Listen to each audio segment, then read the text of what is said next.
Министре, вие сте сега во фокусот на македонската јавност, на јавноста во Македонија, секогаш велам, кога велиме македонската јавност, околу пушењето. Новиот предлог закон за пушење го стави во фокусот целосно. Но поважно од тоа се нечовечките услови кои ги гледаме во болниците, особено онкологија. Вие имате некакви најавувања за големи проекти, но ништо од тоа. Благодарам многу на поканата. Идејата за новите закони не произлезе само од законот за заштита од пушење. Вие знаете дека ние излеговме, првата моја пресконференција беше дека ние ќе се водиме креирање на политики во здравството базирано на податоци и на потреби. И заради тоа првите 6 месеци од раководењето со Министерството ни беа агрегирани на податоци, нивна анализа и спроведување на политики базирани на потреби. Од тие анализи произлезе дека 12 закони треба да се менуваат, половично, значи дел од членовите на тие закони треба да се менуваат, се со цел законите да бидат во склад со потребите и ангажманот во кој што ќе биде нов или новите активности, функционалности, инфраструктурни зафати што ќе ги имаме, да бидат во согласност со законите кои што ги имаме. Сега објаснете што значи закони да менувате, каква врска имаат со нечовечки услови. Ќе стигнам до тоа. Чисто зошто дојдевме и до законот за заштита од пушење. Да. Произлезе дека 12 закони ќе мора да ги менуваме заради тоа што без менување на некои членови од законите нема да може да имплементираме политики. Една од политиките е дигитализација на здравствениот систем. Вие сте за тоа експерт. Каква врска има дигитализација, пак ќе кажам, ќе прашам, со нечовечки услови. Што ќе добиете со дигитализација? Има. Еве сега ќе стигнеме до тој момент. Добро. Значи, испадна дека 12 закони треба да ги менуваме и да креираме нови непостоечки закони кои што не покриваат дел од нашите активности. И веќе сме при крај со 12 закони, со 2 нови закони. Еден од нив е законот за заштита од пушење, кој што Чекайте сега. Рековте дека ќе говориме за тоа подоцна. Добро. Може? Сега за нечовечките услови во, еве ви кажав, најстрашниот пример е онкологија. Да, за нечовечките, вие велите, услови во онкологија, јас велам неоптимизирање на здравствените процеси во онкологија. И од инфраструктурна гледна точка, и од здравствена, клиничка гледна точка. Да. Од инфраструктурна гледна точка, цела Македонија е централизирани сервиси или здравствени услуги бара од онкологија или од клиниката во Скопје. Што направивме? Значи, направивме да може амбулантските здравствени услуги, кои што ги земат тие пациенти, а се од внатрешноста, да може да ги земат на ниво на регион кој што живеат. И затоа, со Битола, со Тетово, со 8 септември, со Штип, работиме веќе интензивно, за да може тие онколошки пациенти да добиваат терапија, значи амбулантска терапија во тие градови. За среќа, веќе денеска разговараме за резултати. Проблемот ни беше во 8 септември да добиваат дозвола од нас како министерство за да може да ракуваат со таков тип на профил на пациенти. Веќе добија, значи административно правно веќе се во ред. За среќа веќе почна и со нудење на услуги за онколошки пациенти. Тетово имаше нешто, зголемивме и исто така во Битола центарот е еден од врвните, најдобрите инфраструктурна, за жал од здравствена гледна точка и од нудење на услуги беше на дно, на ниво во кој што многу малце нудат такви услуги. И сега веќе и таму пречките кои што беа поврзани со финанси и со требување на потребниот материјал веќе е одстрането.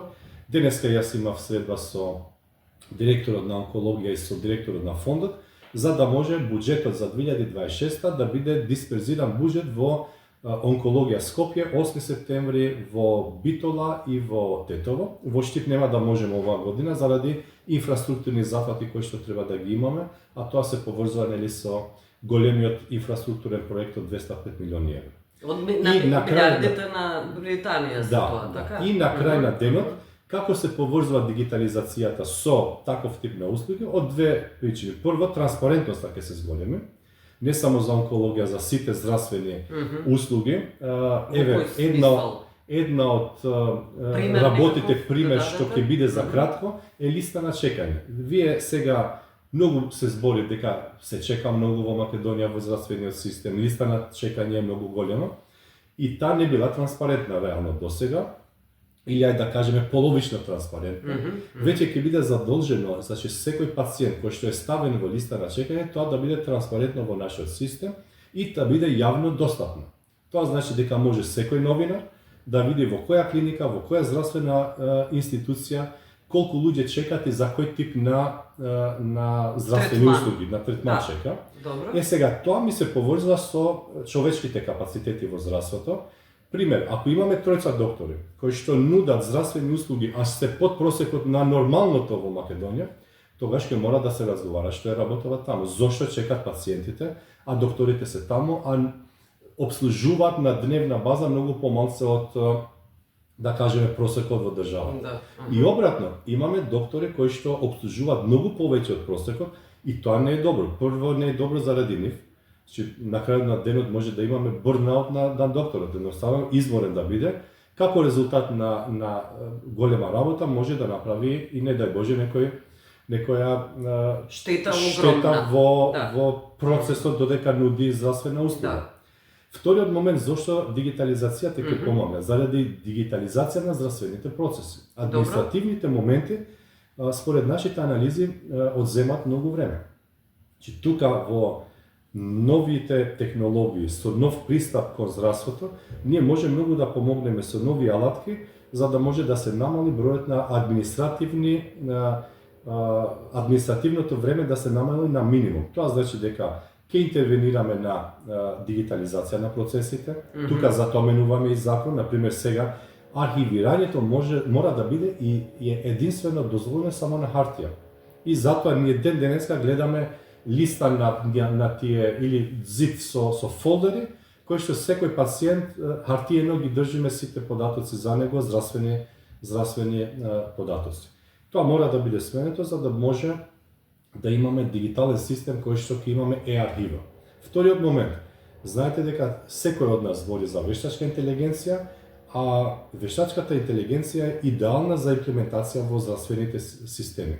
И од административна гледна точка, и од клиничка гледна точка. Например, идеално за радиологија е да имате софтверски решенија кои што ќе нудат, да кажеме, првична селекција на медицински слики, за да може радиологот да биде пофокусиран на слики кои што системот вели тука гледам нешто, дека има некој калцификат или некој процес кој што е надвор од дефинираните структури на слика. Чекате, ќе се подпирате на вештачка интелигенција со диагнозите, тоа велите? Фактички во цел свет софтверските решенија се нудат како second opinion, како второ мислење. Како второ мислење. Тоа значи дека ќе помага докторот пак ќе ги гледа сите слики или сите наоди, но приоритет ќе им даде на тие наоди кои што софтверот ги селектира како проблематични.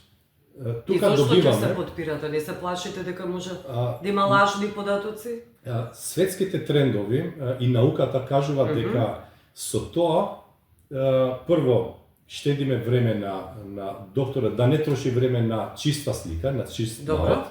Вториот момент, тоа може да се искористи, например во нашиот случај, ние имаме многу добри доктори кои што работат надвор од државата, со воведување на ПАКС системот кај нас во државата, ние може да не ангажираме тие да работат за нашиот систем без да бидат физички кај нас. И тоа е тренд во светот. Што значи тоа?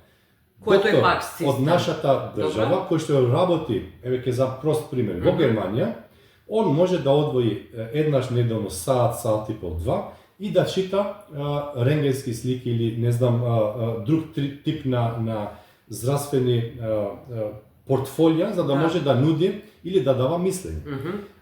И јас разговарав со наши експерти кои што живеат надвор од државата, тие велат освен што ќе најдеме време, ние ќе помогнеме одреден период и free of charge, без пари, да нудиме наши услуги за нашата држава. Значи, многу се задоволни од пристапот дека тие ќе бидат индиректно дел од нашиот здравствен систем, без да бидат физички во нашата држава. Ова е само прост пример. Имаме куп други работи што може да ги нудиме и што може дигитализацијата да помага во системот. Пример, друг што ќе ви дадам, е пилот проектот што го правиме помеѓу дерматологија клинички во Скопје, во Дебар и во Делчево. Во Делчево немаме доктор дерматолог, во Дебар имаме се пензионира за кратко, ако веќе не е пензионирана. И фактички таму такви услуги за тие граѓани нема да може да нудиме или не нудиме во моментот.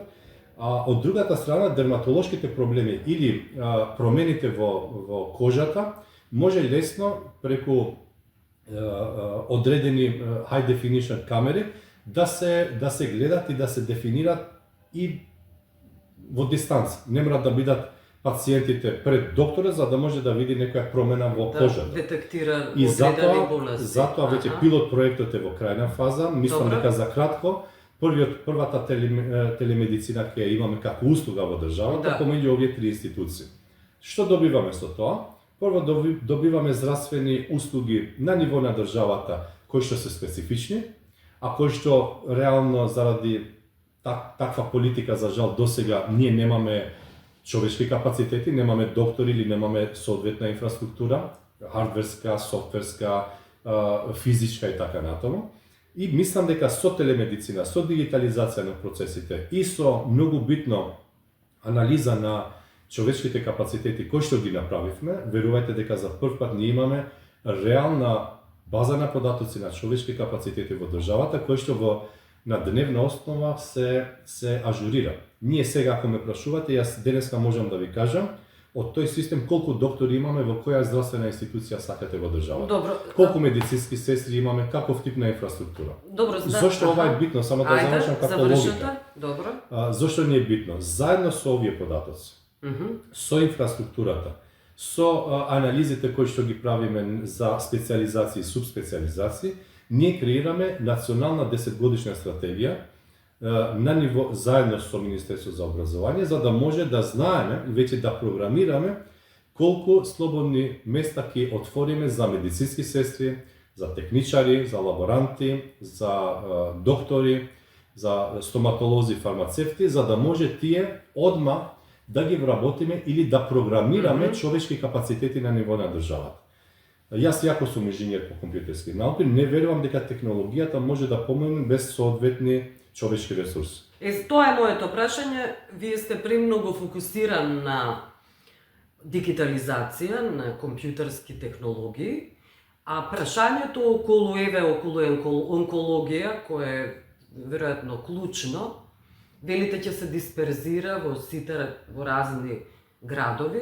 Свесни сте дека немаме доволно експерти, дека немаме доволно апарати, конечно многу од тие апарати и машини се заклучени во подрумите и не знаат да работат, да раководат со нив. Со прашањето ми отворивте три теми, ако ми дадете време ќе ги одговарам, ќе почнеме од третото. Добро. Значи кога направивме база на податоци за човечки капацитети, во текст сме да се креира база на податоци за апаратура на ниво на земја. Добро. И вие сте потполно во право. Имаме дел од институциите кои што воопшто не се во употребени тие апарати. Имаме институции кои што се премногу стари, имаме институции кои што се употребуваат. И ние немаме реална слика во реално време што се случува со таа инфраструктура. Зошто немате, ако ги имате податоците? Имавме податоци за човечките капацитети. Сега креираме за за апаратите сега допрва ќе. И сега кога ќе ги имаме, веќе имаме за човечки капацитети. Веќе знаеме колку доктори кај имаме медицински сестри. И што ви велат податоците? И велат дека ние сме под просек. За жал, ако ги споредуваме, бидејќи таква споредба направивме, како стоиме ние со медицински кадар и како стои Европа, по 100.000 жители на ниво на државите, ние сме под просек. Како ќе отворате тогаш онколошки еве како, значи затоа отворивме во Битола, веќе имаше инфраструктура, има онколози таму. Добро. Затоа отвораме во Тетово бидејќи имаме онколози. Затоа отвараме на 8 септември бидејќи имаме докторка која што за жал неколку години е онколог, ама не работела како онколог, бидејќи немало центар. Затоа отвараме таму кај што имаме капацитет. Затоа од другата страна Добро. правиме оптимизација на специализациите. Сега, Да, тоа треба што се случува? треба да мапирате точно Така е. со Министерство за образование треба да работите на тоа. Министерство за образование се надлежни за формалното образование, Да. значи за факултети и средно образование, средно стручно образование. Додека ние како министерство сме надлежни за специализациите. Затоа направивме цела анализа на курикулумите на ниво на специализации. Имавме една пресконференција, најверојатно за 2-3 недели ќе ја имаме крајната, Добро. која што ќе излеземе со резултат со нови специализации. Што значи нови? Прво, ќе ги адаптираме нашите специализации од временска рамка и од курикулум, од аспект на курикулум внатре, за да бидат компатибилни со ЕУ стандардите. Тоа значи дека ќе намалиме специализации на ниво на временска рамка, сега моментално се 5 и 6 години.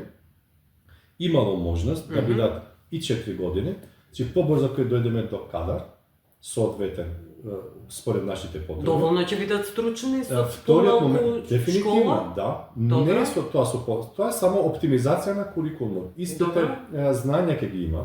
Вториот момент, моментално дел од специализациите кои што ние ги таков кадар произведуваме, тие се некомпатибилни со барањата на здравствените установи во внатрешност.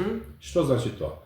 Еден кардиолог или кардиохирург, ако работи во Скопје или на клинички, он може да функционира, бидејќи тука е прво инфраструктурата на терцијално здравство е такво, имаме клинички центар. Вториот момент е бројот на пациенти кои што барат таков тип на третман во внатрешноста. Тој доктори затоа не сака да се вратат и да работат во внатрешноста, или нема да има пациенти. Ама не може сакаат или не сакаат. Еве ќе ви Не кажам може зошто. така да се работи. Или вториот момент, он нема инфраструктура. И на крај на денот, ние како држава сме вложиле и време и средства за да креираме таков профил, и он реално, ако гледате од активностите што ги има на месечно ниво, е под просекот не заради тоа што не сака да работи, туку заради тоа што Нема толку има услови. работа и нема услови. Да. Добро. И сега враќаме општи специализации. Што значи тоа? Така, општ специјалист може да работи и ночна смена и, например, да препишува и да дава анамнеза и анализи за различни болести кои што се опфаќаат со таа општа специализација. Кардиохирургот и да биде, не знам, на ночна смена, не сме освен проблеми, пациенти со проблеми со срцето, или проблеми со таа специјалност што ја има. Вие сте Така да детектиравме дека иако имаме специализации, тие не се многу стручно настроени, Да. и тоа е добро, извините, за земји кои што имаат голема здравствена инфраструктура. За нас, како демографија, како географија и како здравствени услуги, дефинитивно се покажа дека тоа не е добро. И затоа сега веќе направивме цела анализа и специализациите сега ќе бидат насочени кон тие профили што нам се потребни, ќе имаме општи специализации што ќе нудат општи здравствени услуги. Да. И на крајот на денот, за 6-7 години, здравствената карта на државата од аспект на човечки капацитети, мислам дека ќе го решиме. Тоа нема да може за една година, нема да може за две, бидејќи толку траат студиите, толку трае специализација и толку трае субспециализација. Вие акцентот го ставате на докторите, но медицинските сестри, например, знаете дека се прилично незадоволни. Прво, имаат одлив на кадар, второ, платите им се мизерни. Дефинитивно сте во право. Значи, знаете дека сега прво вака, јас како министер, но и министерството, цениме дека без добар профил на тој капацитет медицински сестри, вие нема да може да имате добри здравствени услуги. Да. За две работи. Прво, првиот контакт помеѓу пациент и здравствена институција е медицинската сестра. Добро, кажете што ќе направите. Ако тој контакт не е човечки, не е во согласност со барањата и во стандардите, вие губите надеж дека ќе имате соодветна здравствена услуга. Пристојна здравствена услуга.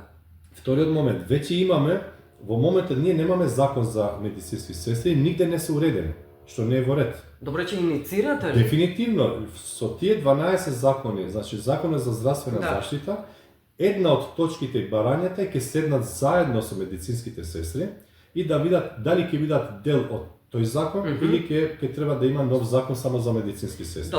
Анализа направивме во неколку земји, некои од земјите имаат посебен закон, некои се ставени внатре во законот за здравствена заштита. Кај нас, јас по принцип не се мешам во тие работи, само го следам текот на работата. Мислам дека ќе треба да седнат заедно и да видат дали е полесно и подобро нов закон, специјално за медицински сестри или за ќе бидат дел од тој закон. Немаме многу минути. Добро.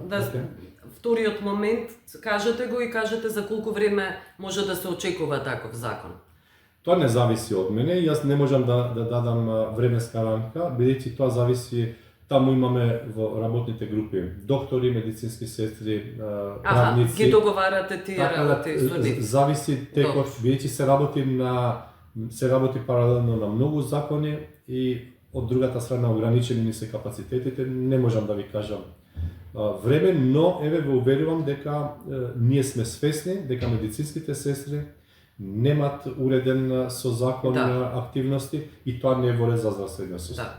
Добро, некоја минута имаме околу законот за пушење, ме интересира дали ќе заврши онака како што се најавува Safe City, Дуи го кочи овој закон, повикувајќи се на Бадинтер, не одговара на одредени, да кажам, структури. Очигледно Safe City, може и законот за пушење така да заврши. Прво, затоа и законот се вика закон за заштита од пушење. Прво вака да бидеме јасни. Имате една минута само да ви кажам. Не е против пушење, пушачите и пушењето. Не, добро, тоа само уредува кај може да се пуши, кај може ли да ве закочи Дуи? Тоа е моето прашање. Не, нема да може да закочи никој тука, бидејќи се работи за здравјето на населението.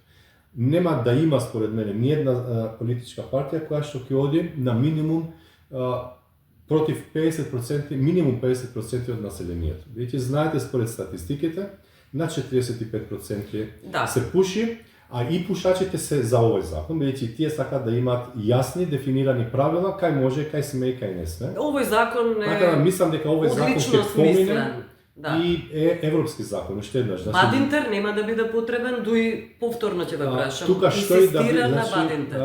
што и да инсистираат, овој закон ве уверувам дека сите ќе гласат. Прво заради тоа што е отворен законот и сега на ЕНЕР ние сме отворени да слушаме, да менуваме дел од членовите, ако треба во законот. Јас ќе инсистирам да законот од 1 март биде веќе активен. Рековте и имате право, законите сами по себе не значат дека менуваме нешто во инфраструктурата, ако немаме доволно добар креиран екосистем за да може да се провери дали законот се спроведува. Затоа јас имам во континуитет ќе имам средби со сите инспекторати кои што ќе бидат надлежни за овој закон. И ќе преговараме за да може и како држава да помогнеме во човечки капацитети, во инфраструктура за да може да се следи имплементација на овој закон. На крај сме. Благодарам за овој интервју. Благодарам за времето.